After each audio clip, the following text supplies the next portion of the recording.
ನಿನ್ನ ಕೃಪೆಯಿಂದ ನಮ್ಮ ಸಂಸಾರ ಸುಂದರವಾಗಿ ಸಾಗುತ್ತಿದೆ ತಂದೆ. ಸುತ್ತು 40 ಹಳ್ಳಿಗಳಿಗೂ ಹೆಸರಾದಂತ ನ್ಯಾಯ, ನೀತಿ, ಧರ್ಮಕ್ಕೆ ಹೆಸರಾಗಿರುವರು ನನ್ನ ಪತಿ. ಆ ನನ್ನ ದೇವರಿಗೆ ಆಯುಷ್ಯ, ಆಯುರಾರೋಗ್ಯ, ಭೋಗ ಭಾಗ್ಯ ಕೊಟ್ಟು ಕಾಪಾಡುವ ಭಾರ ನಿನ್ನನ್ನೇ ಕೂಡಿದೆ ಸಿದ್ದೇಶ.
ರುದ್ರ, ಊರಲ್ಲೇನೋ ಗದ್ದಲ ಎದ್ದಿದೆ ಅಂತೆ, ಊರ ತುಂಬಾ ಸುದ್ದಿ ಹಬ್ಬಿಕೊಂಡಿದೆ.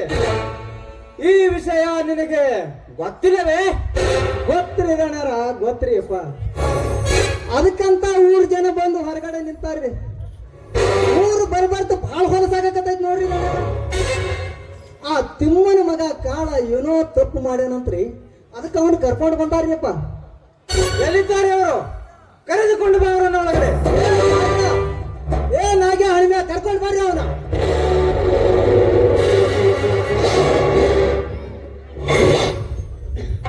ರುದ್ರ, ಇವನು ಮತ್ತೆ ಏನು ತಪ್ಪು ಮಾಡಿದ್ದಾನೆ ಅವರಲ್ಲಿ? ಏನಂತ ಹೇಳ್ಬೇಕ್ರಿ ದಣ್ಯರ? ಹಿಂದೊಮ್ಮೆ ಇದೇ ಊರಾಗ ಕಳ್ಳತನ ಮಾಡಿದ್ದನ್ರಿ. ಅವಾಗ ಗೋಳದ ಗುಡಿಗೆ ಬೆಂಕಿ ಬೇರೆ ಇಟ್ಟಿದ್ರು ನೋಡ್ರಿ. ಅವಾಗ ನೀವು ಇವನ್ನ ಕೈ ಕಾಲು ಕಡದು ಶಿಕ್ಷೆ ಕೊಡ್ಬೋದಾಗಿತ್ರಿ ದಣ್ಯರ. ನೀವು ಇವ ಮಾಡಿದ ತಪ್ಪಿಗೆ ಅವಾಗ ದಂಡ ವಿಧಿಸಿ ಬಿಟ್ಟಿರಿ ನೋಡ್ರಿಪ್ಪ. ಅಷ್ಟು ಸಾಲದು ಅಂತ ಇವತ್ತೇನು ಮಾಡ್ಯಾನ ಗೊತ್ತೇನ್ರಿ? ಮತ್ತೇನ್ ಮಾಡ್ಯಾನ ಈ ಪಾಪಿ? ಆ ಕೆಂಚನ ಮಗಳು ಕೂಲಿ ಮಾಡಕ್ಕೆ ಅಂತ ತೋಟದ ಕಡೆಗೆ ಹೋಗುವ ಮುನ್ನ ಅವಳ ಮೇಲೆ ಬಲಾತ್ಕಾರ ಮಾಡಲು ಪ್ರಯತ್ನ ಮಾಡಲ್ರಿ ಅಪ್ಪ ಇವ. ಇಲ್ರಿ ಅಪ್ಪ, ಇಲ್ರಿ ದಣ್ಯರ, ನಾ ಯಾವ ತಪ್ಪ ಮಾಡಿಲ್ರಿ. ಇವರೆಲ್ಲ ಸುಳ್ಳು ಹೇಳಕತ್ತಾರ್ರಿ.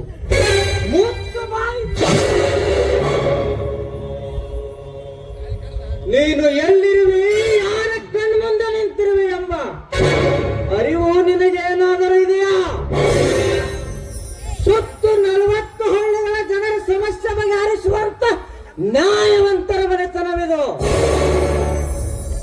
ಇಂಥ ಮನೆತನದಲ್ಲಿ ನಿಂತು ಅನ್ಯಾಯದ ಮಾತುಗಳನ್ನಾಡಿದರೆ ನಿನ್ನ ನಾಲಿಗೆ ಕತ್ತರಿಸಿಕೊಳ್ಳಬೇಕಾಗುತ್ತದೆ. ನೀನು ಮಾಡಿದ ಈ ಅಪರಾಧ ಕೃತ್ಯವು ಸತ್ಯವೋ ಸುಳ್ಳೆಂಬುದನ್ನು ಹಳ್ಳಿಯ 10 ಜನರು ನಿನ್ನನ್ನು ಹಿಡಿದುಕೊಂಡು ಬಂದಾಗಲೇ ನಾನು ಅರ್ಥ ಮಾಡಿಕೊಂಡೆ. ನೀನು ಮಾಡಿದ ಈ ಕೃತ್ಯವು ಸತ್ಯವೋ ಅಥವಾ ಸುಳ್ಳೆಂಬುದನ್ನು ನಿನ್ನ ಬಾಯಿಂದಲೇ ನೀನೇ ಮಗಳು. ಅವನು ಬಾಯಿಲಿಂದ ಏನ್ ಹೇಳ್ತಾನ್ರಿ ದಣ್ಯರ? ನಿಮ್ಮ ಹತ್ರ ಯಾರ್ಯಾರ ಸುಳ್ಳು ಹೇಳ್ತಾರೇನ್ರಿ? ಸುತ್ತ 40 ಹಳ್ಳಿಯ ಜನರು ಬಂದು ನಿಮ್ಮ ಹತ್ರ ನ್ಯಾಯ ಕೇಳ್ತಾರ, ನೀವು ನ್ಯಾಯ ಮಾಡ್ತೀರಿ. ನೀವು ನ್ಯಾಯ ಮಾಡಿದ ಮೇಲೆ ಮುಗಿದು ಹೋಯ್ತು ನೋಡ್ರಿ ಅಪ್ಪ. ಸಾಕ್ಷಾತ್ ಆ ದೇವರೇ ಬಂದು ಇಲ್ಲಿ ನ್ಯಾಯ ಮಾಡ್ದಂಗ್ರಿ ದಣ್ಯರ. ನಿಮ್ಮ ಮನಿತನ ಹುಟ್ಟಿದ್ದೇ ಈ ನಮ್ಮ ಸುತ್ತ 40 ಹಳ್ಳಿಯ ಜನರು ನ್ಯಾಯ ಮಾಡಕ್ಕಂತ ಹುಟ್ಟೈತಿ. ನಿಮ್ಮ ಮುತ್ತಜ್ಜನಿಂದಲೂ ಇಲ್ಲಿ ನ್ಯಾಯ ಮಾಡುತ್ತಾ ಬಂದ ಮನಿತನ. ಇಲ್ಲಿ ನ್ಯಾಯ, ನೀತಿ, ಸತ್ಯ, ಧರ್ಮವೇ ಈ ಧರ್ಮಾಪುರದ ನಿತ್ಯದ ಉಸಿರು ನೋಡ್ರಿ ಅಪ್ಪ. ನಿಮ್ಮಂತ ಮನಿತನ ಜೀವಂತ ಇರುವವರೆಗೂ ಸುತ್ತ 40 ಹಳ್ಳಿಯ ಜನರು ನೆಮ್ಮದಿಯಿಂದ ಬದುಕ್ತೇವ್ರಿ ಅಪ್ಪ. ನಾವು ನೆಮ್ಮದಿಯಿಂದ ಬದುಕ್ತೇವ್ರಿ. ಆದ್ರ ಇಂಥ ಪುಣ್ಯ ನೆಲದೊಳಗೆ ಈ ದೃಷ್ಟ ಹುಟ್ಟಬಾರ್ದಾಗಿತ್ರಿ ಅಪ್ಪ, ಹುಟ್ಟಬಾರ್ದಾಗಿತ್ತು. ಹೌದು ರುದ್ರ, ನಿನ್ನ ಮಾತು ಸತ್ಯವಿದೆ. ಹೆಣ್ಣನ್ನು ದೇವತೆ ಎಂದು ಪೂಜಿಸುವ ಈ ನಮ್ಮ ನಾಡಲ್ಲಿ ಇಂಥ ಪಾಪಿಗೆ ತಕ್ಕ ಪ್ರಾಯಶ್ಚಿತ್ತವಾಗಲೇಬೇಕು. ಲೇ ಕಾಳ, ಇಂದಿನಿಂದ ನೀನು ಈ ಊರಲ್ಲಿ ಇರಕೂಡದು. ಮತ್ತೆ ನೀನು ಮರಳಿ ಈ ಊರಿಗೆ ಬರಬಾರದು. ಒಂದು ವೇಳೆ ಬಂದಿದ್ದೆ ಆದರೆ ನಿನ್ನ ಕತ್ತು ಕತ್ತರಿಸಿ ಹನುಮಪ್ಪನ ಗುಡಿಯ ಮುಂದೆ ಹೂಳಬೇಕಾದಿತ್ತು. ಇದೇ ನಿನಗೆ ಈ ಧನರಾಜದಲ್ಲಿ ಕೊಡ್ತಾ ಇರೋ ಕೊನೆಯ ಎಚ್ಚರಿಕೆ. ಎಳಗಲ್ಲ ಈ ಮಗನನ್ನ.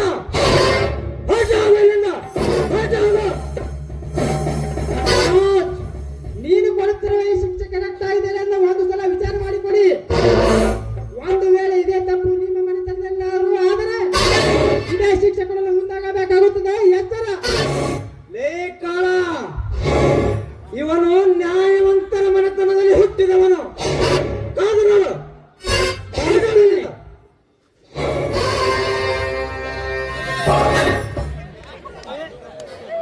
ದಣರ ದೊಡ್ಡ ದಣರಂಗ ನಿಮ್ಮ ಹತ್ರನು ದೊಡ್ಡ ಗುಣನೇ ಆಯ್ತು ನೋಡ್ರಿ ಅಪ್ಪ.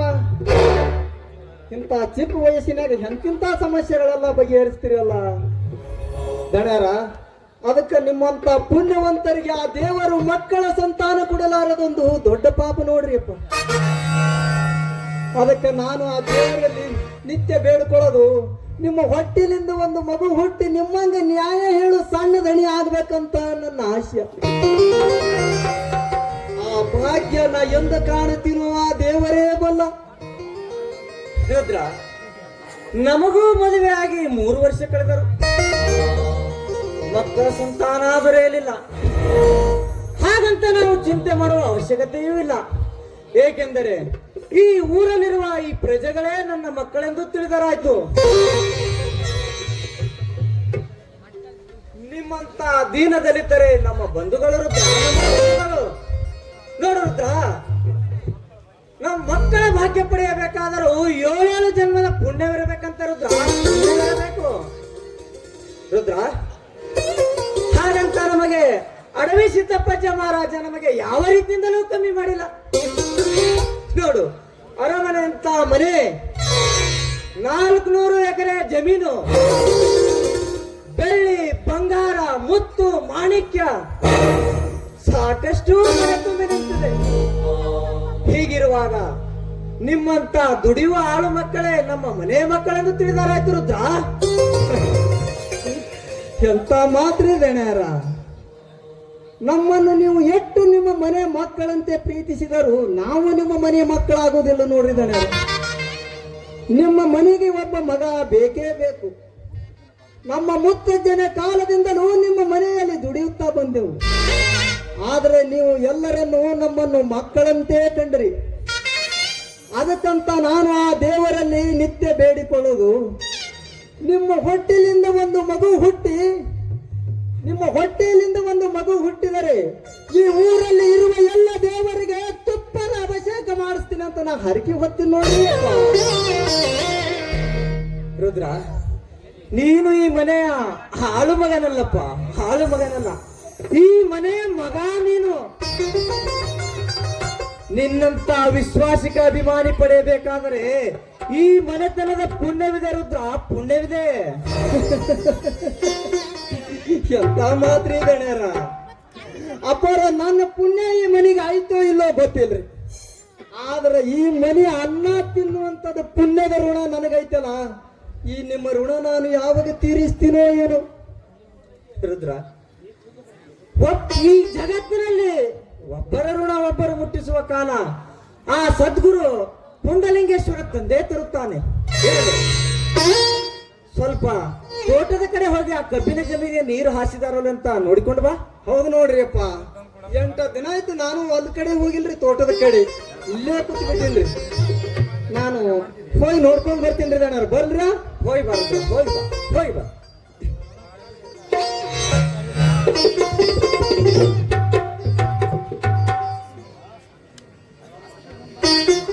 ಈ ಮಹಾದೇವಿ ದಿನನಿತ್ಯ ಮನೆಯಲ್ಲಿರುವ ದೇವರನ್ನೇ ಮರೆತು ದಿನ ದೇವರ ಗುಡಿ, ದೇವರು ದೇವರು ಅಂತ ಹೋಗ್ತಾಳಲ್ಲ, ಯಾಕೆ? ಬರ್ಲಿ ಇವತ್ತವಳು ಒಂದ್ಸಲ ವಿಚಾರಿಸಿ ನೋಡುವೆ.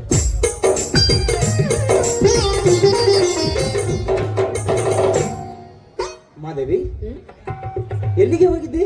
ದೇವರಿಗೆ ಅಭಿಷೇಕ ಮಾಡಿಸೋದಕ್ಕೆ ಹೋಗಿದ್ದೆ, ನನಗೆ ಆಶೀರ್ವಾದ ಮಾಡಿ.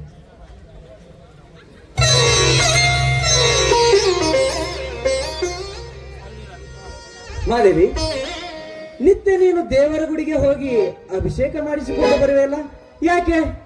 ದೇವರ ಹತ್ರ ಏನಾದರೂ ಹರಿಕೆ ಕಟ್ಟಿಕೊಂಡಿದ್ಯಾ? ಹೌದು ರೀ, ನಿಮ್ಮಂಥ ಪುಣ್ಯವಂತ ನೀತಿವಂತ ಪತಿ ದೊರೆತದ್ದು ನನ್ನ 7 ಜನ್ಮದ ಪುಣ್ಯ ಅಂತ ಭಾವಿಸ್ತೀನಿ. ಮದುವೆಯಾಗಿ 3 ವರ್ಷ ಕಳೆದ್ರು ನಮ್ಗೊಂದು ಮಗು ಕರುಣಿಸ್ತಿಲ್ಲ ಆ ದೇವರು. ಆದಷ್ಟು ಬೇಗ ನನಗೊಂದು ಮಗು ಆದ್ರೆ ಸಾಕು, ನನ್ನ ಜನ್ಮ ಸಾರ್ಥಕವಾಗುತ್ತೆ. ಅದಕ್ಕೆ ದಿನನಿತ್ಯ ನಾನು ಅಭಿಷೇಕ ಮಾಡಿಸ್ತೀನಿ ಅಂತ ಹರಕೆ ಹೊತ್ತಿದ್ದೀನ್ರಿ.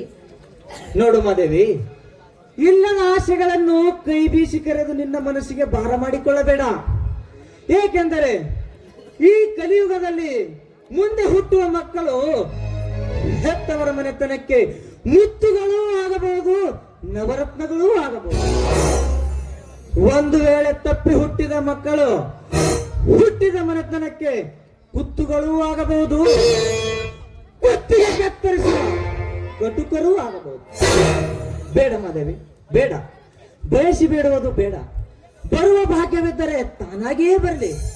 ಇಂದಿನಿಂದಲೇ ಆ ಭಗವಂತನಲ್ಲಿ ಹರಿಕೆ ಬೇಡುವುದನ್ನು ಇಲ್ಲಿಗೆ ನಿಲ್ಲಿಸಿಬಿಡು. ಯಾಕ್ರಿ ನಿಮಗೆ ಆ ದೇವರ ಮೇಲೆ ಕೋಪನ? ಖಂಡಿತ ಇಲ್ಲ ರೀ. ಇಂದಿಲ್ಲ ನಾಳೆ ನಮಗೊಂದು ಮಗು ಆಗುದಂತೂ ಸತ್ಯ. ಅವನು ನಿಮ್ಮ ಹಾಗೆ ದೊಡ್ಡ ಗುಣ ಹೊಂದಿ ದೊಡ್ಡ ಧಣಿಯಾಗಿ ಈ ಮನೆಗೆ ದೊಡ್ಡ ಕೀರ್ತಿಯನ್ನೇ ತರ್ತಾನೆ. ನನ್ನ ಆಸೆ ಈಡೇರೋದ್ರಲ್ಲಿ ಸಂದೇಹನೇ ಇಲ್ಲ ರೀ. ಮಾದೇವಿ, ನಿನ್ನ ಮನದಲ್ಲಿ ಬೆಟ್ಟದಷ್ಟು ಆಸೆ ತುಂಬಿಕೊಂಡಿದೆಯಾ? ಆ ನಿನ್ನ ಆಸೆಯನ್ನು ಈಡೇರಿಸಲು ಆ ಭಗವಂತ ನಿನ್ನ ಮೇಲೆ ಕಣ್ಣು ತೆರೆಯಬೇಕಲ್ಲ. ಈಗಾಗ್ಲೇ ಆ ದೇವರು ನನ್ ಮೇಲೆ ಕಣ್ ತೆರೆದಾಯ್ತು. ಆ? ಮಾದೇವಿ, ಏನ್ ಹೇಳ್ತಾ ಇದೆಯಾ ನೀನು? ನಾನೀಗ 3 ತಿಂಗಳ ಗರ್ಭಿಣಿ. ಮಾದೇವಿ, ಮಾದೇವಿ, ಈ ಮಾತು ಸತ್ಯನಾ? ಹೆಚ್ಚು ಕೇಳ್ಬೇಡಿ, ನಂಗೆ ನಾಚಿಕೆ ಆಗುತ್ತೆ. ಮಾದೇವಿ, ನೀನು ಹಿಂದೆ ಎಷ್ಟೋ ಸಲ ನಾಚಿಕೊಂಡರು ನಿನ್ನ ನಾಚಿಕೆಯ ಸೌಂದರ್ಯದತ್ತ ನನ್ನ ಹೃದಯದ ತಂತಿಗಳು ಸಪ್ತ ಸ್ವರಗಳಿಂದ ಮೀಟಿದಂತಾಗುತ್ತವೆ. ಮಾದೇವಿ, ಮಾದೇವಿ, ನನ್ನ ಮನ ಕೂಗುತ್ತಿದೆ. ಮಾದೇವಿ, ನನ್ನ ಮನ ಕೂಗುತ್ತಿದೆ. ಏನೆಂದು? ನಿನ್ನನ್ನು ಈ ನನ್ನ ಬಿಗಿ ತೋಳಲಿ ಬೇಗನೆ ಹತ್ತಿಕೊಳ್ಳಲು.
ಆಕೆ ಹಾಕಿದ ಡ್ರೆಸ್ ನೋಡು, ಆಕೆ ನಡೆಯೋ ಸ್ಟೈಲ್ ನೋಡು.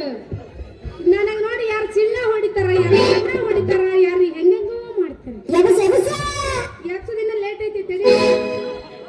ಅಲ್ಲ ಇದೀಗ ಬಂದಿನಿ ಮಾರಯ್ಯ. ಅಲ್ಲ ಈ ಹುಡುಗರು ಹಿಂಗೆ ಮಾಡೋದು ನೋಡಿ ಹೊಟ್ಟೆ ಹಗಲು ಅದ್ರ ನಿತ್ತಿನ ಹೋಗಿ ಬರ್ಬೇಡ ನಿಂತೀಗ.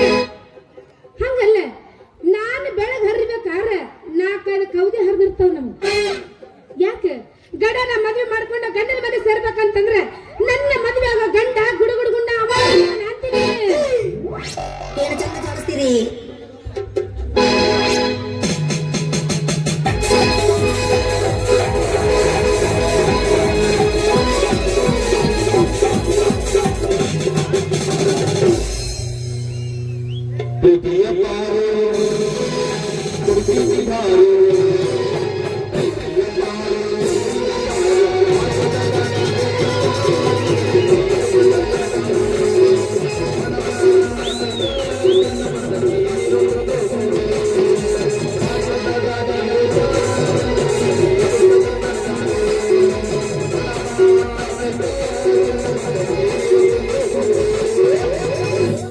ನಡಬೂರಾಗ ಕಳೆದರ ಕಳತನ ಬಿಡದಿಲ್ಲ,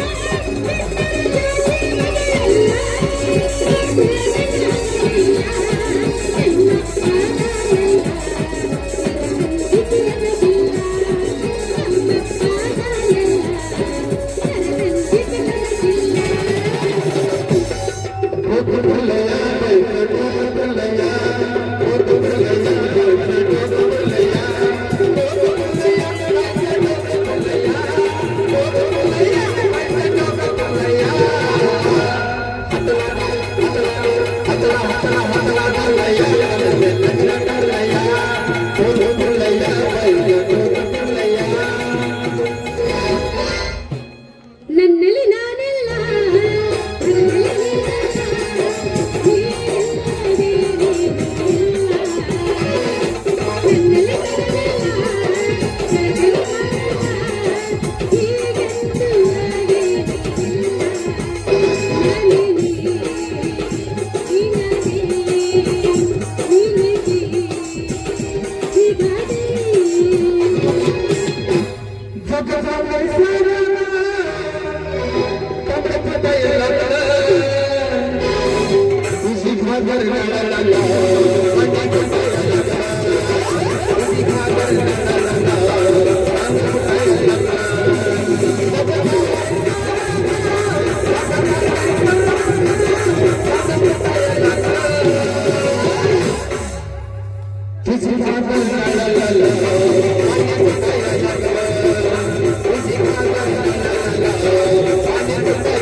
ಪಂಚಿನಿ ಜೋಕಾಲಿ ಆಡೋಣ ಜೋಡಿಲಿ ಮಾವ ನೀನಲ್ಲದೆ ಯಾರಿ ಬಂದು ಬ್ಯಾಡನೆ ಬಿಡಬೇಡ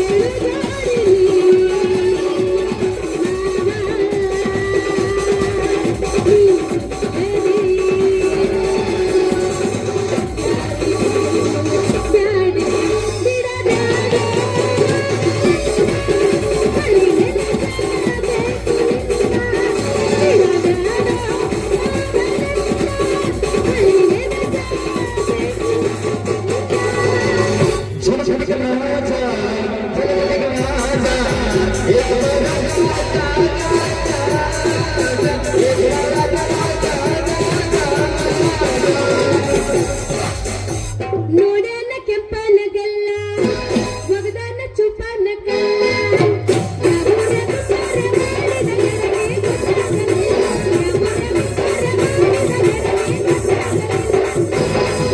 ಕಾಲಿನಲ್ಲಿ ನಗರ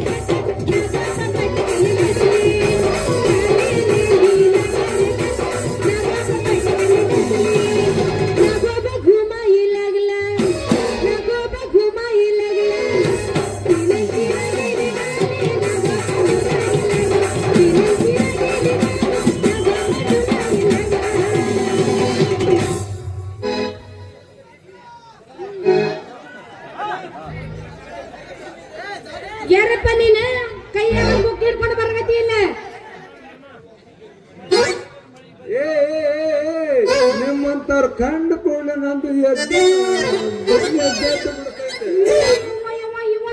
ಮಂಗ್ಯ ನನ್ ಮಗ ಎದ್ದು ಕೂಡ್ಲೆ ನನ್ನ ಕಣ್ಣು ಕೂಡ್ಲೆ ಅವ್ನು ಎದ್ದೆ ಎದ್ದದಂತ ಏನಾರ ಎದ್ದೇಳಿ ನಮ್ಮ ತಲೆ ಏನು ಮಾಡಲ್ಲ. ಮಣ್ಣ ಯಾಕ ಚಂದ ಹಿಡ್ಕೊಂಡು ಯಾರು ನಿನ್ಗ ಒದ್ದಿಲ್ಲ ಬೌರಂಗಿ ನನ್ಯಾರು ಹೇಳ್ತಾರ ಒದಿಸಿಕೊಳ್ಳುವಂತ ಕೆಲಸ ಹಿಂದನೂ ಮಾಡಿಲ್ಲ ಮುಂದನೂ ಮಾಡಿಲ್ಲ. ಒದ್ಯಾಕೆ ಬರ್ತಾರಲ್ಲ ತಗೊಂಡು ಬಿಡ್ತೀನಿ ಅಂತ ಉದ್ಯೋಗ ಐತೆ ನನ್ನ ಹತ್ತಿರ. ಏನಪ್ಪ ನಿನ್ನ ಉದ್ಯೋಗ? ನಿಮ್ಮಂತವ್ರಿಗೆ ಓದಿಸ್ತೀನಿ ಅಂದ್ರ ಟ್ಯೂಷನ್ ಹೇಳೋ ಮಾಸ್ತರ್ ನಾನು. ಹಂಗಾರ ಟ್ಯೂಷನ್ ಹೇಳೋ ಮಾಸ್ತರ್ ಆಗಿ ಬಂದಂಗ ಆಯ್ತು ನಮ್ಮ ಊರಿಗೆ. ದಾರಿ ತಡ್ಕೊ ಹೇಳ್ತೀನಿ. TC ಹೆಚ್ಚು ಕಲಿತರು ಗೌರ್ಮೆಂಟ್ ನೌಕರಿ ಸಿಗಲಿಲ್ಲ. ಏನ್ ಮಾಡೋದು ನಮ್ಮ ಹಣಿಬಾರ ಸುಮಾರು ಅಂತ ಇದ್ದೂರಾಗ ಟ್ಯೂಷನ್ ಹೇಳ್ಬೇಕಂತ ಬಂದೀನಿ. ಇನ್ನೂ ಯಾವ ಹುಡುಗರು ಸಿಕ್ಕಿಲ್ಲ. ಯಾವ ಹುಡುಗರು ಎಲ್ಲಿ ಗೋಟಿ ಆಡಕ್ ಹೋಗ್ಯಾರೋ, ಏನ ಕಬಡ್ಡಿ ಆಡಕ್ ಹೋಗ್ಯಾರೋ, ಏನ್ ನಮ್ ಶರಣಗೌಡ್ರ ಅಂಗಡಿ ಸ್ಟಿಂಗ್ ಕೊಡ್ಲಕ್ ಹೋಗ್ಯಾರೋ. ಅದೊಂದು ನಮ್ಮ ಊರಾಗ ಇಂಡಿ ತಾಲೂಕದಾಗಪ್ಪ ಅಂದ್ರೆ ನಮ್ಮ ಆದಮ್ ಹೋಟೆಲ್ ಫೇಮಸ್ ಚೋಡಕ್ ಎಲ್ಲಿ ಚೋಡ ಗಿಡ ತಿನ್ನಕ್ ಹೋಗ್ಯಾರೋ ಯಾರಿಗೆ ಗೊತ್ತಾ? ನೋಡಿ ಮೇಡಮ್ಮ, ಈಗ ಮೊದಲು ಸಿಕ್ಕದ್ದು ನೀವು. ಇರ್ಲಿ ಮೇಡಮ್ಮ ಅಂದಂಗೆ ನೀವೇನು ಮಾಡ್ತೀರಿ ಉದ್ಯೋಗ? ಅಯ್ಯ ಮಾರಯ್ಯ, ನನ್ನ ಉದ್ಯೋಗ ಏನ್ ಕೇಳ್ತೀನಿ ನೀನು? ನಾನು ಶಾಲೆ ಕಲ್ತಿಲ್ಲ ಅಂತೇಳಿ ನನ್ನನ್ನು ಯಾರು ಮದುವೆ ಮಾಡ್ಕೊಂಡು ಹೋಗಿಲ್ಲ. ಶಾಲೆ ಕಲ್ತವ್ನ ಮದುವೆ ಆಗ್ಬೇಕಂತೇಳಿ ಹಠ ತೊಟ್ಟು ನಿಂತೀನಿ ನೋಡಿ. ಅಲ್ರಿ ಮೇಡಮ್ಮ, ಅಂದ್ರೆ ನೀವು ಸಾಲಿ ಕಲ್ತಿಲ್ಲ ಅಂದಂಗಾಯ್ತು. ಅಲ್ರಿ ನಿಮ್ಮದು ಬಹಳ ದೊಡ್ಡ ಸಾಲಿ ಸಾಲಿ ಅಲ್ರಿ ಮೇಡಮ್, ಸಾಲಿ ಕಲ್ಲರು ಎಷ್ಟು ಮಾಡ್ತೀರಿ ನೀವು ಫ್ಯಾಷನ್? ಏನು ಚಂದ ಜೋಡಿಸ್ತೀರಿ? ಅಲ್ಲ, ಶಾಲೆ ಕಲ್ತವ್ರೆ ಫ್ಯಾಷನ್ ಮಾಡ್ಬೇಕಂತ ಬರ್ದಿಟ್ಟಾರೆ ನಮ್ಮ ಬುಕ್ಕಿನಾಗ. ಹಂಗಲ್ರಿ ಮೇಡಮ್, ನಿಮ್ಮನ್ನು ನೋಡಿದ್ರೆ MA BA BCom ಆಗಿರ್ಬೇಕು ಅನಿಸ್ತೈತಿ. ಆದ್ರೆ ನೀವು ನೋಡಿದ್ರ ಬರೇ ಜೀರೋ ಇದ್ದಂಗ ಅದೀರಿ. ಅಲ್ರಿ ಮೇಡಮ್, ನಾ ಚಂದಾಗಿ ಕಲಿಸ್ತೀನಿ, 4 ಅಕ್ಷರ ಕಲಿ. ಅಂದ್ರೇನಪ್ಪ ಜೀರೋ ಎದಕ್ಕೂ ಬರಂಗಿಲ್ಲ ಅನ್ನಂಗೈತಿ ನಿನ್ನ ಮಾತಿನ ಅರ್ಥ. ಬರ್ತೀನಿ. ಏ ದೋಸ್ತ, ನಿನ್ನ ಯಾ ಕಾಲದಾಗ ಉಳಿದಿ? ಇಡೀ ಈ ಪ್ರಪಂಚ ನಿಂತಿದ್ದೆ ಬರೀ ಈ ಜೀರೋದ ಮ್ಯಾಗ. ಇನ್ನು ಜೀರೋ ಎದಕ್ ಬರಂಗಿಲ್ಲ ಅಂತ ಹೇಳ್ತಿಲ್ಲ? ಹೌದು, ನೀನು ಶಾಲೆ ಕಲಿಸ್ತೀಯ ನನಗೆ? ಹಂಗಾರ ನಿನ್ನ ಹೆಸರೇನಪ್ಪ? ನನ್ನ ಹೆಸರು ಕೇಳಿದ್ರೆ ನೀವು ಊಟನ ಮಾಡೋದಲ್ಲ, ರಾತ್ರಿ ನಿದ್ದೆ ಸಹಿತ ಮಾಡೋದಲ್ಲ. ಈಗ ಊರನ್ನ ಹುಡುಗರು ಒಟ್ಟ ರಾತ್ರಿ ನಿದ್ರೆ ಮಾಡಬಾರಂಗಿಲ್ಲ. ನೀನ್ ಹೇಳ್ತಿ ಹೇಳ. ನನ್ನ ಹೆಸರು ಕನಸನ ಸಹಿತ ಬಂದು ಡಿಕ್ಕಿ ಹೊಡೆದಂಗ ಮಾಡ್ತೈತಿ. ಅಂತ ಹೆಸರು ಐತಿ ನಂದು. ನನ್ನ ಹೆಸರು ನರ ಹರಿ. ಯಾರ್ದೇನ್ ಹರಿ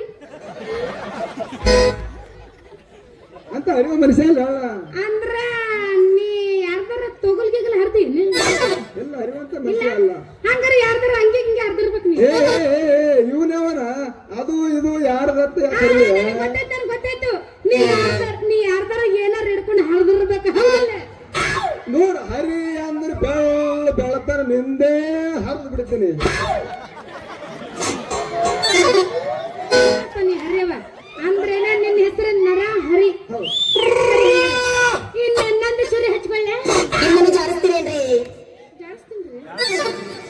ನಂದು ಚೂರಿ ಹಚ್ಕೊಳ್ಳ. ನನ್ನ ಹೆಸರು ಸುಂದರಿ. ಸುಂದರಿ? ಎಂತ ಸುಂದರವಾದ ಹೆಸರು ನಿಂದು.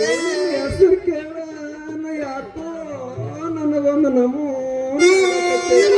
ನುಲಿಬೇಡ, ನೆಟ್ಟಿಗೆ ನಿಂತು ಹೇಳ. ನುಲಕ್ ಹೋಗ್ಬೇಡ. ಈಗ ಪಾಠ ಶುರು ಹಚ್ಕೊಳ ನೀನು. ಹೌದಿಲ್ಲ? ಶುರು ಮಾಡ್ಲ ನಾ ನಿನಗ? ನೋಡ್ರಿ ಮಾಸ್ತರ, ನರಹರಿ ಮಾಸ್ತರ, ನೀವು ನನಗ ಶಾಲೆ ಕಲಿಸಿ ಊರಾಗ ಎಲ್ರಿಗಿಂತ ಮುಂದೆ ತಂದ್ರೆ ತಿಳ್ಕೊರಿ. ನೀವು ಎಲ್ಲಿ ಕರೆದ್ರೆ ಅಲ್ಲಿ ಬರ್ತೀನಿ. ನೀವು ಹೆಂಗಂದ್ರೆ ಹಂಗ ಅಂತೀನಿ. ನೀವು ಕುಂದ್ರಂದ್ರ ಕುಂದಿರ್ತೀನಿ, ಎದ್ದು ನಿಂದ್ರಂದ್ರ ನಿಂದಿರ್ತೀನಿ. ಒಟ್ಟಾಗ ಶಾಲೆ ಕಲಿಸ್ರಿ. ನೋಡ್ರಿ ಮೇಡಮ್, ಒಟ್ಟೆ ನೀವು ಅದ್ರ ಚಿಂತನೆ ಮಾಡಬೇಡಿ. ಈ ಜಗತ್ತಿನಾಗ ಹೇಳ್ರಿ ಸರ, ಕಲಿಸಲಾರದಂತ ನಾನು ಕಲಿಸ್ಬಿಡ್ತೀನಿ. ಒಂದು ಸಲ ಕಲಿಸ್ಬಿಟ್ಟೆ ತಿಳ್ಕೊರಿ, ನನ್ನ ಹತ್ರ ಓಡಿ ಬರ್ಬೇಕು. ಹಂಗ ನಾ ನಿಮಗ್ ಕರೆಕ್ಟ್ ಕಲಿಸ್ಬಿಡ್ತೀನಿ. ಓಡಿ ಎದಕ್ಕೆ ಬರ್ಬೇಕು? ಅಕ್ಷರ ಕಲಿಯಕ್ಕ. ಹಂಗಾರ ಕಲಿಸ್ರಿ, ಮತ್ತೆ ಕಲಿಸ್ರಿ. ಚೂರಿ ಚಿತ್ರ ನಿಂದಿರ್ಬೇಕ್ರೆ? ಯಾರ ಆಣಿ ಮಾಡ್ಲಿ? ಈಗ ಕರೆಕ್ಟ್ ಆಗಿ ಯಾರ ಆಣಿ ಮಾಡ್ಲಿ? ಯಾರ್ದೆ ಪಾಪ ನಾಟಕರ ಬಿಡ್ಲಿ, ಎಲ್ಲಿ ತರ ಯಾಕೆ ಆಣಿ ಮಾಡ್ಲಿ? ಹೇಳಪ್ಪ. ಹಂಗಾದ್ರೆ ಇದ್ರಿಗೆ ಸೀದಾ ನಿಂತು ಬಿಡ್ರಿ. ಸ್ಟೇಟ್ ಆಗಿದ್ರಲ್ಲ? ಹಿಂಗ ಹಿಂಗಿದ್ದು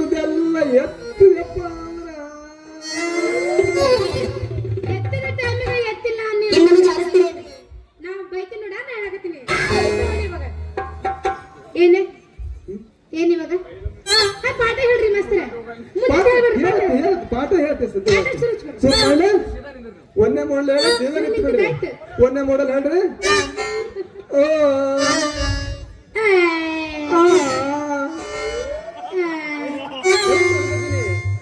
ನಡೆಯಲ್ಲ ಕರೆಕ್ಟ್ ಅನ್ಬೇಕು ಶುದ್ಧವಾಗಿ ಅನ್ಬೇಕಾ ಮತ್ತೊಂದ್ಸರಿ ಓ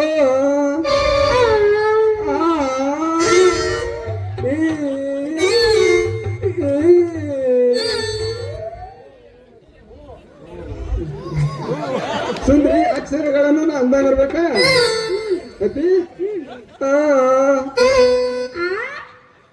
ನೆಟ್ಟಿಗೆ ಹೇಳ್ರಿ ಸೀದಾನೆ ಹೇಳಕ ಕಲ್ಲು ತಗೊಂಡ್ ಜಜ್ಜತಿ ನೋಡ್ರ ಈಗ ಹಿಂಗೆಲ್ಲ ಸರಿ ಸರಿ ಹೇಳ್ರಿ ಇಲ್ಲ ಹೇಳಿ ಹಾ ಹೇಳಿ ಒಂದೇ ಮಾಡಲ್ ಅಂತ ಮುಗೀತು ಒಂದ್ ಮುಗಿತಾ ಎರಡನೇ ಮಾಡಲ್ ಎರಡನೇದು. ಆ, ಆ.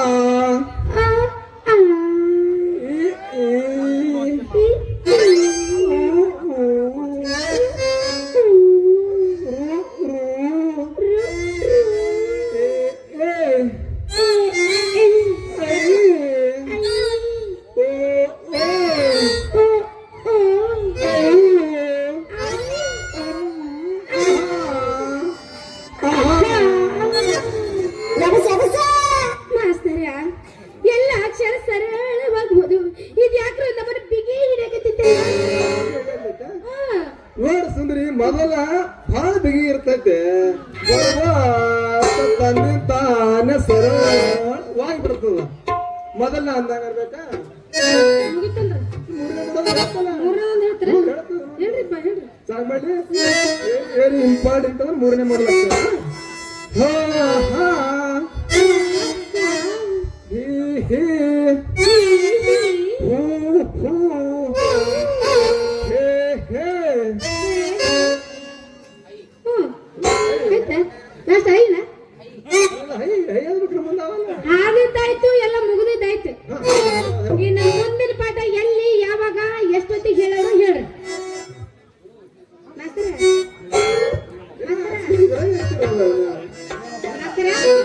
ಮುಂದಿನ ಪಾಠ ನಾಳೆ ಹೇಳ್ಕೊಡ್ರಿ ನೀವ್ ಎಲ್ಲಾದ್ರೂ ಅಲ್ಲಿ ಬರ್ತೀರಿ ಸರಿನಾ ನೀವೇ ನಮ್ಮನ್ನ ಪಾಠ ಹೇಳೋದ್ ನೋಡಿ ಒಂದ್ ನಮೂನೆ ನನ್ನ ಮೈಯಾಗೆಲ್ಲ ಕರೆಂಟ್ ಶಾಕ್ ಒಂದ್ ನಮೂನೆ ಮೈಯೆಲ್ಲ ಜುಮ್ ಜುಮ್ ಜುಮ್ ಜುಮ್ ಬಂದಾಗ ಜಾರಿಸ್ರಿ ಜಾರಿಸ್ರಿ ಮತ್ತೆ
ಯಾವಾಗ ಬಂದಿಯೋ? ನಿನ್ನೆ ರಾತ್ರಿ ಬಂದನ್ರಿ ಗಣ್ಯರ. ಬರುವುದಕ್ಕೆ ತುಂಬಾ ಹೊತ್ತಾಯ್ತ್ರಿ, ಅದಕ್ಕಂತ ಈ ಕಡೆ ಬರೋದಾಗ್ಲಿಲ್ರಿ ಗಣ್ಯರ. ಹಾ ಹಾ ಇರ್ಲಿ.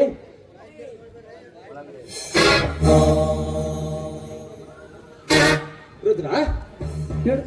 ಒಳಗಡೆ ನನ್ನ ಪಾದರಕ್ಷೆಗಳನ್ನ ನೋಡು, ತೆಗೆದುಕೊಂಡು ಬಾ. ಸರಿ ಗಣ್ಯರ, ಅಷ್ಟೇ ಮಾಡ್ತೀನಿ.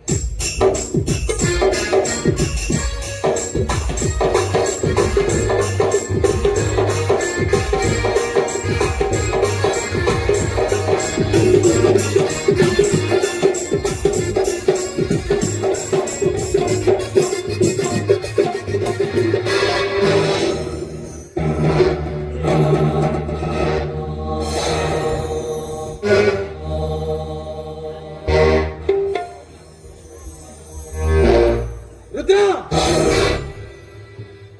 ಇನ್ನೊಮ್ಮೆ ನೀನು ನನ್ನ ಪಾದರಕ್ಷೆಗಳನ್ನು ನಿನ್ನ ಕೈಯಲ್ಲಿ ಹಿಡಿದುಕೊಂಡು ಬರಬಾರದು. ಯಾಕೆಂದರೆ ನೀನು ಮಾಡುವ ಈ ಕೀಳು ಕೆಲಸಕ್ಕೆ ನನ್ನ ಮನಸ್ಸು ಒಪ್ಪದು ರುದ್ರ. ಯಾಕೆ ಒಪ್ಪದ್ರಿ ಗಣ್ಯರ? ನಾನು ಎಷ್ಟಾದರೂ ನಿಮ್ಮ ಆಳ ಮಗ ಅಲ್ರಿಪ್ಪ. ರುದ್ರ, ಹಾಗಂತ ನೀನು ತಿಳಿದುಕೊಂಡಿದೆಯಾ? ನಾವು ತಿಳಿಯಬೇಕಲ್ಲ. ರುದ್ರ, ನೀನು ಈ ಮನೆಯ ಹಾಳು ಮಗನಲ್ಲ, ಈ ಮನೆಯ ಮಗ ನೀನು. ನೀನು 25 ವರ್ಷಗಳಿಂದ ನಮ್ಮ ಮನೆಯಲ್ಲಿ ದುಡಿಯುತ್ತಾ ಬಂದಿರುವೆ. ಅದು ಅಲ್ಲದೆ ಈ ಮನೆಯ ಮೇಲೆ ಶ್ರದ್ಧೆ ವಿಶ್ವಾಸವಿಟ್ಟು ದುಡಿಯುತ್ತಾ ಬಂದಿರುವ ಮನುಷ್ಯನೇ. ಅದು ಅಲ್ಲದೆ ನನ್ನ ವಯಸ್ಸಿನಲ್ಲಿ ಸರಿಸಮನಾದ ಮನುಷ್ಯ ನೀನು. ಹೀಗಿರುವಾಗ ಇಂಥ ಕೀಳು ಕೆಲಸಕ್ಕೆ ನನ್ನ ಮನಸ್ಸು ಒಪ್ಪದು ರುದ್ರ. ಯಾಕೆ ಒಪ್ಪದ್ರಿ ಗಣ್ಯರ? ನಾನು ನಿಮ್ಮ ಮನೆಯ ಆಳ ಮಗ, ಒಂದು ಮೇಲೆ ಎಲ್ಲ ನಡೀದಿರಿಪ್ಪ. ಹಾಗಂತ ನೀನು ತಿಳಿದುಕೊಂಡಿದೀಯ, ನಾವು ತಿಳಿದುಕೊಳ್ಳಬೇಕಲ್ಲ ರುದ್ರ. ನೋಡುದ್ರ, ನನ್ನ ಮನೆಯ ಮೇಲೆ ನನಗೆ ಎಷ್ಟೊಂದು ಅಭಿಮಾನವಿದೆಯೋ ಅಷ್ಟೇ ಅಭಿಮಾನ ನಿನ್ನ ಹೃದಯದಲ್ಲಿ ಇದೆ ಅಂದಾಗ ನೀನೊಬ್ಬ ಈ ಮನೆಯ ಆಳುಮಗನಂತ ನಾವು ತಿಳಿದಿಲ್ಲ. ಈ ಮನೆಯ ಮಾನ ಉಳಿಸುವ ಮಾನವೀಯತೆ ಮನುಷ್ಯ ಅಂತ ತಿಳಿದುಕೊಂಡಿದ್ದೇನೆ ರುದ್ರ. ಗಣ್ಯರ, ನೀವು ನನಗೆ ಬಹಳ ನಂಬಿದಿರಿ ನೋಡ್ರಿಪ್ಪ. ನಂಬಬೇಕು ರುದ್ರ. ನೀನು ನನ್ನನ್ನು ನಂಬಿದೀಯ ಅಂದ ಮೇಲೆ ನಾನು ಕೂಡ ನಿನ್ನ ನಂಬಲೇಬೇಕಲ್ಲ. ನಂಬಿದವರನ್ನ ನಂಬಲೇಬೇಕಲ್ಲ ರುದ್ರ. ಇಷ್ಟು ಸಾಕ್ರಿ ಗಣ್ಯರ. ನಮ್ಮ ಜೀವ ಇರೋ ತನಕ ನಗು ನಗುತ್ತ ಸ್ವರ್ಗದಾಗ ಸುಖ ಕಳೆದಂಗ ಈ ಮನೆಯೊಳಗೆ ನಂಬಿಕೆಯಲ್ಲಿ ಬದುಕಿ ಬಾಳಿ ಹೋದ್ರೆ ಸಾಕು ನೋಡ್ರಿಪ್ಪ. ಬರಕತ್ತಾರಿಯಪ್ಪ. ಎಲ್ಲಿ ರುದ್ರ?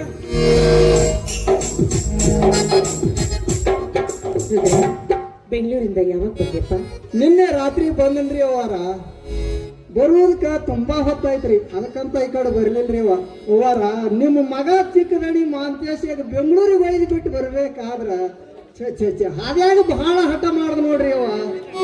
ಯಾಕಂದ್ರ ಇನ್ನೂ 6 ವರ್ಷದ ಮಗು ನೋಡ್ರಿ, ಅವನಿಗೆ ಬೆಂಗಳೂರಿಗೆ ಬಿಟ್ಟು ಬರ್ಬೇಕಾದ್ರ ನನ್ನ ಜೀವ ಬಹಳ ನೊಂದ್ಕೋತ್ರಿ ಅವ.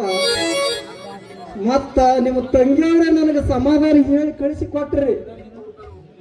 ನಿಜಪ್ಪ, ಅವನೇನು ಚಿಕ್ಕವನಿದ್ದಾನೆ, ಅವನಿಗೆ ತಿಳುವಳಿಕೆ ಬೇರ್ಬೇಕಾದ್ರೆ ತುಂಬಾ ದಿನ ಬೇಕು. ಅವನು ಓದಿ ಒಳ್ಳೆ ವಿದ್ಯಾವಂತನಾಗ್ಬೇಕನ್ನೋ ಆಸೆಯಿಂದ ತಾನೇ ನಾವು ಅವನ್ನ ಬೆಂಗಳೂರಿಗೆ ಕಳಿಸ್ಕೊಟ್ಟಿದ್ದು. ಖಂಡಿತವಾಗ್ಲೂ ಅವನು ವಿದ್ಯಾವಂತನಾಗೇ ಆಗ್ತಾನ್ರಿ ಅವರ. ನಮ್ಮ ದೊಡ್ಡ ದಣರಂಗ ಅವನು ಸುತ್ತ 40 ಹಳ್ಳಿಗೆ ನ್ಯಾಯ ಹೇಳು ಚಿಕ್ಕದಣಿ ಆಗ್ತಾನ್ರಿ. ಯಾಕಂದ್ರೆ ನಿಮಗೂ ಇದ್ದಪ್ಪನೇ ಮಗ ರೀ, ಹೆಣ್ಣಾದರೂ ಅವನೇ ಗಂಡಾದರೂ ಅವನೇ ರೀ. ಮುಂದ ಈ ಮನೆಗೆ ಯಜಮಾನ ಆದವನು ಅವನೇ ನೋಡ್ರಿ. ನಿಜ ರುದ್ರ, ನಿನ್ನ ಮಾತು 100ಕ್ಕೆ 100 ಸತ್ಯ. ನಮ್ಗೇನೋ 10 ಮಕ್ಕಳಿಲ್ಲ, ಇರೋದು ಒಬ್ಬನೇ ಒಬ್ಬ ಮಗ. ಮುಂದೆ ನನಗೆ ಮಕ್ಕಳಾಗೋದಿಲ್ಲ ಅಂತ ಡಾಕ್ಟರ್ ಕೂಡ ಹೇಳ್ಬಿಟ್ಟಿದ್ದಾರೆ. ಮಾಂತೇಶನಂತ ಮಗ ಪಡಿಬೇಕಾದ್ರೆ ನಾನು ಪೂರ್ವ ಜನ್ಮದ ಪುಣ್ಯ ಮಾಡಿರ್ಬೇಕು. ಅಂಥ ಮಗನ್ನ ಪಡಿಬೇಕಾದ್ರೆ 10 ಅಮಾವಾಸ್ಯೆ 9 ಊಟ ಮಾಡಿ ಹರಕೆ ಹೊತ್ತು ಪಡೆದ ಮಗ ಅಪ್ಪ ಅವನು. ಮಾದೇವಿ, ನೀನು ಮಗನನ್ನು ಹಡೆಯಬೇಕಾದರೆ ನೀನೊಬ್ಬಳೇ ಆ ಸಿದ್ದಪ್ಪಜ್ಜನ ಹತ್ರ ಹರಕೆ ಮಾಡಿಲ್ಲ.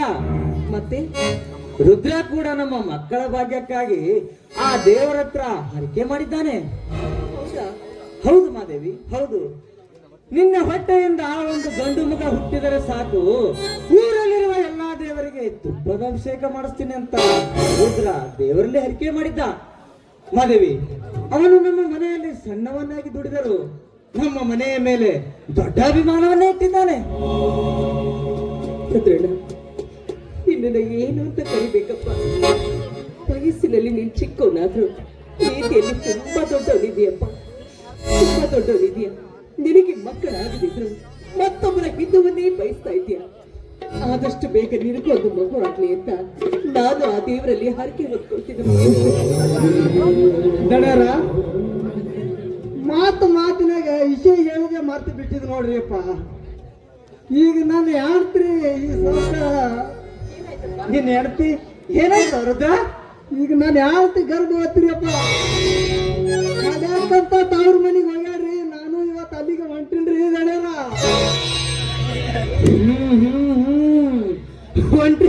ಹೊಂಟ್ರಿಬೇಕು ಹೋಗ್ಲಾರ್ದೆ ಏನ್ ಮಾಡ್ತೀವಿ ರುದ್ರ? ರುದ್ರ, ಈ ವಿಷಯ ಮೊದ್ಲೇ ತಿಳಿಸ್ಬಾರ್ದೆ? ನಾವಿಬ್ರು ಗಂಡ ಹೆಂಡತಿ ನಿಮ್ಮ ಮನೆಗೆ ಬಂದು ಶ್ರೀಮಂತ ಕಾರ್ಯ ನಡೆಸ್ಕೊಡ್ತಿರ್ಲಿಲ್ಲವೇ? ಯಾರಿದ್ರ ಈ ವಿಷಯ ಮೊದ್ಲೇ ತಿಳಿಸ್ಬಾರ್ದೆ? ತಿಳಿಸ್ಬೇಕಂತ ಮಾಡಿದೇನ್ರಿ ದಣ್ಯರ. ಯಾಕೋ ಸ್ವಲ್ಪ ನನಗ ನಾಚಿಕೆ ಬತ್ರಿ, ಅದಕ್ಕಾಗಿ ತಿಳಿಸ್ಲಿಲ್ಲ ನೋಡ್ರಿಪ್ಪ. ಎಂತ ಹುಚ್ಚನೋ ನೀನು. ಬಿಚ್ಚು ಮನಸ್ಸು ಇದ್ದವರ ಮುಂದೆ ಯಾವತ್ತೂ ಮುಚ್ಚಿಡಬಾರದು. ನೋಡು, ಮೆಚ್ಚಿಕೊಳ್ಳುವಂತ ಮಾತಿಗೆ ಎಂದಿಗೂ ನಾಚಿಕೊಳ್ಳಬಾರದು. ನೋಡು ರುದ್ರ, ನಿನ್ನ ಹೆಂಡತಿ ಹೆರಿಗೆ ಆದ ನಂತರ ನಿನ್ನ ಹೆಂಡತಿ ನಿನ್ನ ಮಗ ನೇರವಾಗಿ ನನ್ನ ಮನೆಗೆ ಬಂದು ಬಿಡಿ. ನಿನ್ನ ಮಗನ ಕೊರಳಲ್ಲಿ ಚಿನ್ನದ ಸರ ಹಾಕಿ ನಿನ್ನ ಮಗನ ಮನೆಗೆ ಕಳಿಸಿಕೊಡುತ್ತೇನೆ. ಯಾಕ್ರಿ ಮಗ ಹುಟ್ಟಿದ್ರೆ ಅಷ್ಟೇ ಚಿನ್ನದ ಸರ ಹಾಕ್ತಿರೇನು? ಹಾಗೇನಿಲ್ಲ ಮಗ, ಏನಿಲ್ಲ. ಈ ಸರಿ ರುದ್ರನ್ ಹುಟ್ಟೋದು ಹೆಣ್ಮಗುನೆ. ನೋಡಪ್ಪ, ನಿನ್ ಮಗಳನ್ನ ಕರ್ಕೊಂಡ್ ಬಾ, ನಾ ಚಿನ್ನದ ಸರ ಹಾಕಿ ಕಳಿಸ್ತೇನೆ. ಮದುವೆ ರುದ್ರನಿಗೆ ಗಂಡು ಮಗನೇ ಆಗ ಇಲ್ಲ, ಹೆಣ್ಮಗು. ಇಲ್ಲ ಇಲ್ಲ, ನಾವೊಂದು ಮಾತು ಕೇಳು. ಮಾತು ಮಾಡು. ರುದ್ರನಿಗೆ ಗಂಡು ಮಗನೇ ಆಗೋದು. ನಾನು ಒಂದು ಸ್ವಲ್ಪ ಮೊದಲ ನಾನು ಹಾಡ್ತಿ ತಣ್ಣಗ ಹಾಡದ ಬಲ್ರಿ ಅವರ. ನೀವು ಎಷ್ಟು ಹಾಕ್ತಿರಿ ನನ್ನ ಮಗಳ ಕೊರಳಗೆ ಹಾಕಕತ್ರಿ.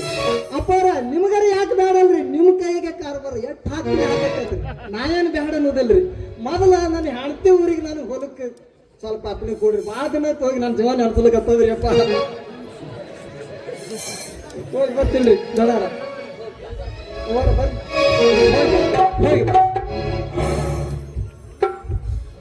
ಮಾದೇವಿ, ಮಾದೇವಿ, ರುದ್ರ ಪಾಪ ಮುತ್ತಿನಂತ ಮನುಷ್ಯ ನೋಡು. ಹೌದು ರೀ, ಅವನು ಮುತ್ತಿನಂತ ಮನುಷ್ಯ, ನೀವು ಬಂಗಾರದಂತ ಮನುಷ್ಯ. ಮತ್ತೆ ನೀನು? ಅದು ನಿಮ್ಗೆ ಗೊತ್ತಿರ್ಬೇಕಲ್ಲ. ಮಾದೇವಿ, ನೀನು ಅಂತಿಂತ ಹೆಣ್ಣಲ್ಲ ಮಾದೇವಿ, ನೀನು ಸೌಭಾಗ್ಯ ಲಕ್ಷ್ಮಿ ಮಾದೇವಿ. ನಾನು ಸೌಭಾಗ್ಯ ಲಕ್ಷ್ಮಿ ಆದ್ರೆ ನೀವು ನನ್ನ ಹೃದಯದ ದೇವರು ರೀ.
ದಿನವೂ